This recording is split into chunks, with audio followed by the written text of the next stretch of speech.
বাংলাদেশের সাধারণ অশিক্ষিত লোক দুর্নীতি করেন না, দুর্নীতি করে শিক্ষিত লোকেরাই।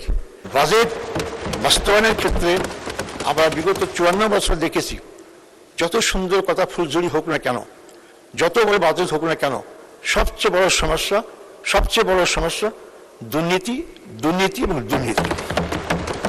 এই বাজেট অতি উচ্চাভিলাষী এবং ঋণ নির্ভর এবং বাস্তবায়নের ক্ষেত্রে নানা সীমাবদ্ধতায় আক্রান্ত।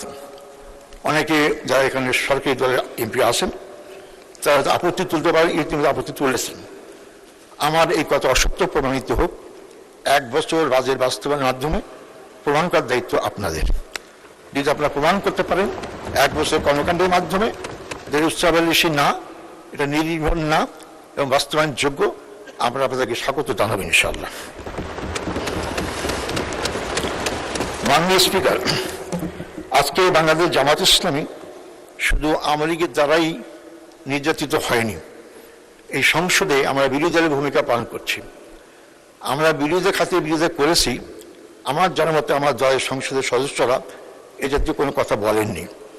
আপনাদের পয়েন্ট আউট করার চেষ্টা করেছেন কোথায় কোথায় বাজেটের দুর্বলতা আছে। যা ভালো করেছেন এটা বলার প্রয়োজন নেই, ভালো বলার জন্য আপনারাই দায়িত্বে যথেষ্ট আছেন। আমরা চেষ্টা করেছি কোন কোন পয়েন্টে নজর দিলে বাজেটটা সুন্দর হবে, ভালো হবে এবং জনগণের কল্যাণে ব্যয় হবে। বাজেট বাস্তবায়নের ক্ষেত্রে আমরা বিগত 54 বছর দেখেছি, যত সুন্দর কথা ফুলঝুরি হোক না কেন, যত বড় বাজেট হোক না কেন, সবচেয়ে বড় সমস্যা দুর্নীতি, দুর্নীতি এবং দুর্নীতি। আজকে বিগত 75 সরকার, অর্থনৈতিক সরকার যে শ্বেতপত্র প্রকাশ করে 17 বছরের 27 লক্ষ কোটি টাকা বিদেশে পাচার হয়েছে। তাই কিভাবে বলবো বাংলাদেশটা গরিব? নিশ্চয়ই বাংলাদেশ গরিব নয়। এত টাকা পেল কোথায়? পাচার হয়েছে এত টাকা, দেশে ওই টাকা আরো কিছু আছে। তো এই দেশটা গরিব না। এই দেশের সমস্যা কোথায়? সমস্যা দেশের 54 বছরে সৎ নেতৃত্বের, যারা সততার সাথে দুর্নীতি মুক্ত হয়ে দেশকে তার পরিচালনা করার কারণেই দেশের সম্পদ লুটপাট হয়েছে, জনগণের কোনো ভাগ্যের পরিবর্তন হয়নি। দল ক্ষমতায় এসেছে, নতুন দল ক্ষমতা আসছে, তাদের ভাগ্যের পরিবর্তন হয়েছে, কিন্তু জনগণের ভাগ্যের পরিবর্তন আমরা দেখতে পাইনি। আমরা কিভাবে বিশ্বাস করতে পারি আপনারা সেই পথে পা বাড়াবেন না?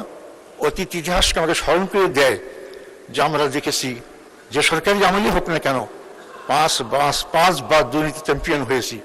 আমরা সামনে যে দুর্নীতি চ্যাম্পিয়ন হতে পারবো না, তা নিশ্চয়তা কে দেবে আমাদেরকে? তাই আমরা আপনাদের কথা শুনতে চাই না।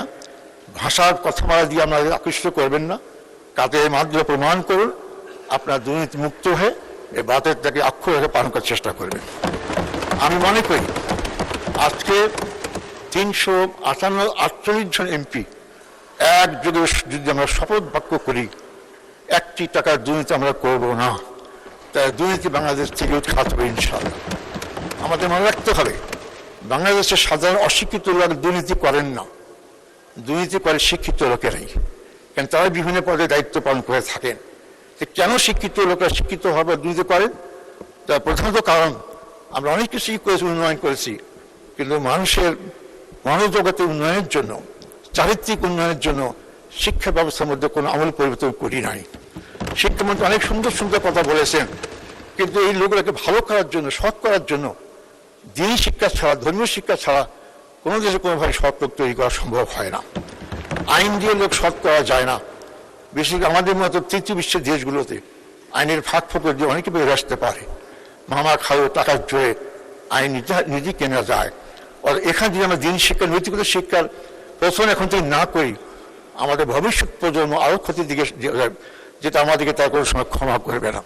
তাই মাননীয় প্রধানমন্ত্রীকে বলতে চাই, উল্লেখ করে মাননীয় স্পিকার উনি অনেক উদ্যোগ গ্রহণ করেছেন।